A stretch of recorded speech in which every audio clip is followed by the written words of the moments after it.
much. I want to break all of this down with our political experts who are standing by. And Eva McKen, let me start with you. Kamala Harris was asked in this new NBC News interview about what she would do if Trump were to declare an early victory in the election before all the votes are even counted. Listen to this. Listen to this. We've got 2 weeks to go, and I'm very much grounded in the present in terms of the task at hand, and we will deal with election night and the days after as they come, and we have the resources and the expertise and the focus on that as well. So you have teams ready to go? Is that what you're saying? Are you thinking about that as a possibility? Of course. This is a person, Donald Trump, who tried to undo a free and fair election, who still denies the will of the people, who incited a violent mob to attack the United States Capitol, and 140 law enforcement officers were attacked. Some were killed. This is a serious matter. And Eva, as you know, Trump earlier today cast doubts on the election results. Let's watch this. Watch this. Let's see what happens, because it all doesn't matter, because, you know, bad things happen. Some very, very bad things happened last time. And but this time we don't have COVID. And it's going to be a lot harder for them to do bad things. So we're going to see. We have tremendous people. We have a lot of lawyers working. We have lawyers working, numbers of lawyers that nobody's ever seen before, because we're not going to play games. Eva, as you know, that's a striking contrast to one the Harris campaign has been trying to play up, right? It is. You know, her central argument is that the former president is unfit for the presidency, that he exhibits behavior that demeans the office. That is what she often says. And to me, this is an appeal not only to disaffected Republicans, because there are going to be Republicans for sure who don't agree with her on a whole host of policy matters. But the argument that they're making is that this election is not that. This is existential. This is about the future and health of our democracy. And it's an argument that they can also sell to the left as well, who disagree with her on a whole host of issues too.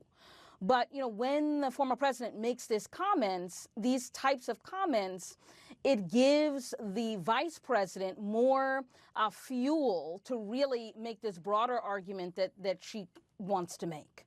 Scott Jennings is with us as well. Scott, how do you see it? Well, I think, number one, he was articulating something that a lot of Republicans have wondered about since 2020, and that is, in the 2020 election, there were a lot of rules changes that changed the way people could vote. There was more voting by mail, et cetera, et cetera. Now you don't have that. He's absolutely right. And in fact, we're seeing fewer people vote early and by mail in some of the ways they did in 2020. So I think that's a true statement. Maybe more people will wind up voting on Election Day. So I think right now Republicans feel pretty good about where they stand at the end of the election. I think he feels like he's on a trajectory to win. I think people in the party feel like Republicans are turning out in places that they need to turn out. So right now, it's steady as she goes for the Trump campaign. I don't think they have to throw any Hail Marys here in the last 2 weeks to close it out. Mandela Barnes is joining us as well. Mandela, how much does Kamala Harris have to focus on making the case against Trump versus laying out her own positions and her own agenda for voters? Well, I'll just say first that Donald Trump has never really articulated much of anything, and everything he has been saying in these last few days has been a Hail Mary. But Kamala Harris has to do both. You have to make the appeal and still introduce yourself to the American public, as well as call out Trump's nonsense, who he has been as a president and who he vows to be if given a second opportunity in the highest office in the land. And I think she's doing both quite well.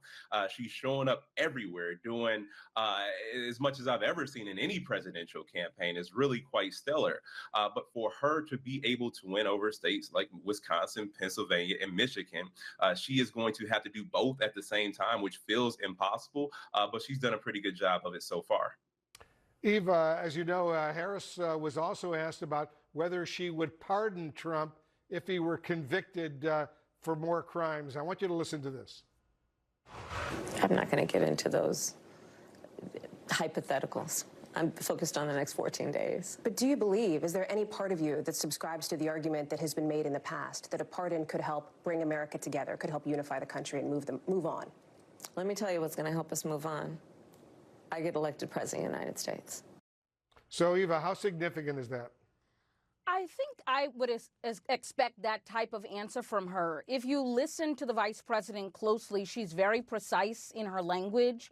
She often says that she doesn't like to sort of be off the cuff or speculate because, given her history as a prosecutor, she has a firm understanding that the words that she uttered could have dramatic and significant consequences. So I don't see her waxing poetic about an issue like that that is so serious. That would require counsel with advisors, prayer, taking the temperature of the country in the moment. I mean, a lot would go into something that serious. And so I don't even know how appropriate it is to really answer that question at this stage when voters are just starting to vote and we are at least 2 weeks away from the election even being decided. Mandela, what does it say to you that Kamala Harris won't commit to answering that question? I mean, that's nothing to commit to right now. So we'll cross that bridge when we get there. I think the fact is we're so used to Donald Trump saying things that are either untrue, not politically viable, or out of bounds of the law. And there's this new standard, it feels like, and it's refreshing to see Kamala Harris not subject herself to that same standard, making the statement, answering that question in a way that really reflects the reality of a situation if she becomes president. Who can say at this point what they would do if given the opportunity? Now, sure, people may have ambitions. You know, myself, I think that Donald Trump should be held responsible for his crimes, but I'm not running for president. Kamala Harris is making her case to the American people and also for folks, again, in Wisconsin, Michigan, and Pennsylvania who are trying to put food on the table, people in school districts that lack adequate funding. The issue of a Donald Trump pardon is not important. That's not what we're talking about. We're talking about the opportunity economy that Kamala Harris is trying to build for the American people. And let me go back to Scott. Scott, can Kamala Harris really answer this question either way without drawing significant backlash? Yeah, I think she actually did it correctly. If I were running for president, I wouldn't comment on any pardons. I wouldn't comment on criminal justice matters that may be pending if you become commander-in-chief. Now, I did read before we came on the air that apparently Joe Biden, the current president, said today at an event that Trump needs to be locked up and then may have tried to correct himself. But, you know, when you're running for president, when you are the president, when you sit at the top of the executive branch, you have to be exceedingly careful about this. And so I concur. If I were her, I wouldn't comment on any hypothetical pardons that may be sitting out there in the future. All right, everyone stand by. There's a lot more we need to discuss.